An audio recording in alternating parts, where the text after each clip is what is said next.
Convegno degli indipendentisti veneti, ce la possiamo fare, ed è caccia ai fondi per il referendum, spunta l'ipotesi del 5 per parlare della questione del referendum sull'indipendenza del Veneto votato in Consiglio regionale oggi nel Trevigiano, riunione assise degli indipendentisti che puntano proprio su questo tema e si dicono pronti a raccogliere fondi anche per portarlo avanti. Vediamo. Per il referendum? Certamente i soldi meglio spesi.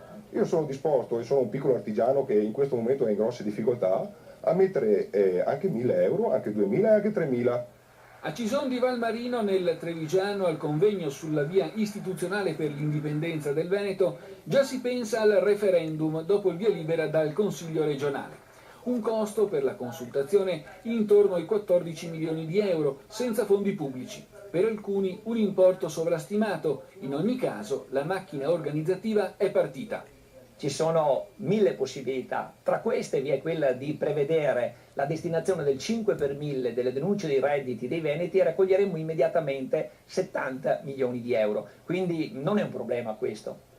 Un referendum sulla indipendenza del Veneto sul quale pende come una spada di Damocle un possibile ricorso alla Corte Costituzionale. Gli attivisti però non si spaventano e guardano oltre.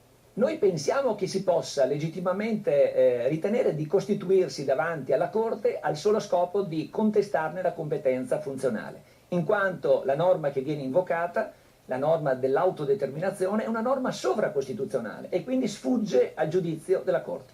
Se non fosse competente la Corte, chi allora sarebbe competente secondo voi? È chiaro che la Regione, conformemente anche ai deliberati contenuti nella risoluzione 44 e nella stessa legge approvata l'altro ieri, ha la facoltà, anzi ha il dovere, ha l'obbligo giuridico, perché così è scritto nella legge approvata, di ricorrere all'ONU per attivare meccanismi come per esempio la Corte internazionale di giustizia.